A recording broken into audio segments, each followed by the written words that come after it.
ാണ് 1.5 മണിക്കൂറാണ് നേരത്തെ പറഞ്ഞിരുന്നത് മജിസ്ട്രേറ്റിന്റെ വസതിയിൽ നിന്നും. ഇപ്പോൾ അധിക സമയം തന്നെ പിന്നിട്ട് കഴിഞ്ഞിട്ടുണ്ട്. ഇംതിയാസ് ഇപ്പോൾ പിന്തുടരുന്നുണ്ടല്ലോ. ഇംതിയാസും ആ യാത്രയിലാണല്ലോ, ആ വാഹനത്തിന് പിന്നാലെ ഉണ്ടല്ലോ. അവിടെ എത്തിയ ശേഷം PV അൻവറിന്റെ ജയിലിലേക്കുള്ള പ്രവേശനവുമായി ബന്ധപ്പെട്ട നടപടിക്രമങ്ങളൊക്കെ അതിവേഗം പൂർത്തീകരിക്കപ്പെടുമല്ലോ. എവിടെ എത്തി എന്നത് സംബന്ധിച്ച് എന്തെങ്കിലും വിവരങ്ങൾ? തീർച്ചയായിട്ടും അൻവറിനെ കൊണ്ടുപോയ പോലീസ് വാഹനത്തിന് പിന്നാലെ തന്നെ ഇപ്പോൾ മാതൃഭൂമി സംഘവും സഞ്ചരിച്ചുകൊണ്ടിരിക്കുകയാണ്.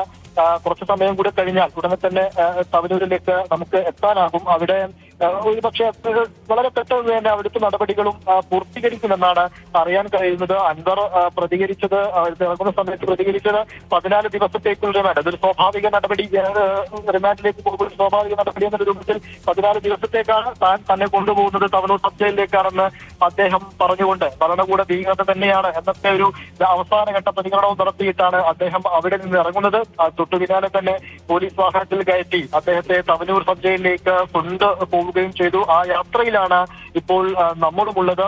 എന്തായാലും അൻവർ നാളെ ജാമ്യാപേക്ഷ നൽകുമെന്നാണോ ലഭിക്കുന്ന വിവരം? അത്തരത്തിൽ പ്രവർത്തകർ അങ്ങനെ ഒരു ജാമ്യാപേക്ഷയുമായി മുന്നോട്ട് പോവുക എന്ന രീതിയിൽ തന്നെയാണ് പ്രവർത്തകരും പറഞ്ഞിരുന്നത്. അൻവറിനെ 14 ദിവസത്തേക്കാണെങ്കിൽ പോലും നാളെ ഒരു ജാമ്യം ലഭിക്കാനുള്ള, ജാമ്യം വായിക്കാനുള്ള രൂപത്തിലുള്ള നടപടികളുമായിട്ട് നാളെ തന്നെ നീക്കങ്ങൾ നടത്തുമെന്നും ഇപ്പോൾ അറിയുന്നുണ്ട്. അതങ്ങനെ തന്നെയായിരിക്കും ഉണ്ടാവുക. കാരണം നമ്മൾ പറഞ്ഞ പോലെ തന്നെ ഈ ഒരു MLA ഇത്തരത്തിൽ ഒരു നേരത്തെ ഈ 2 വകുപ്പുകളുടെ പേരിൽ, ഈ പൊതുമുതൽ നശിപ്പിക്കൽ, ഈ 2 വകുപ്പുകളുടെ പേരിലൊക്കെ ഒരു MLA ഉടനെ വന്ന് അറസ്റ്റ് ചെയ്ത് ഒരു MLA തന്നെ അറസ്റ്റ് ചെയ്ത് കൊണ്ടുപോവുക എന്നൊക്കെ പറയുമ്പോൾ എന്താണ് ഇതിന്റെ പിന്നിൽ എന്നുള്ള കാര്യത്തിൽ ആർക്കും സംശയം വരാം. ഇങ്ങനെയൊക്കെ ഒരു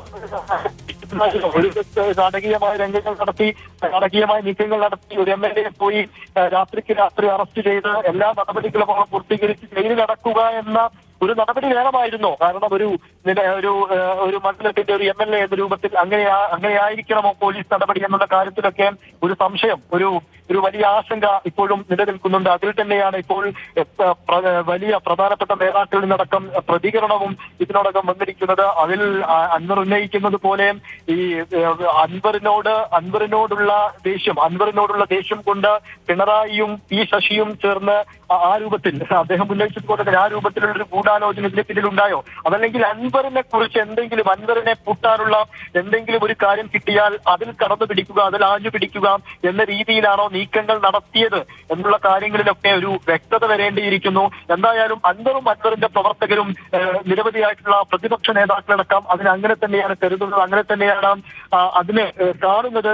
കാരണം ഈ ഒരു അറസ്റ്റിലേക്ക് അതല്ലെങ്കിൽ ഒരു ചോദ്യം ചെയ്യലിലേക്കൊക്കെ പോകണമെങ്കിൽ DYSPക്കോ അതല്ലെങ്കിൽ നിലമ്പൂർ പോലീസിനോ ഒരു നോട്ടീസ് നൽകാമായിരുന്നു, അദ്ദേഹത്തെ സ്റ്റേഷനിലേക്ക് വിളിപ്പിക്കാമായിരുന്നു.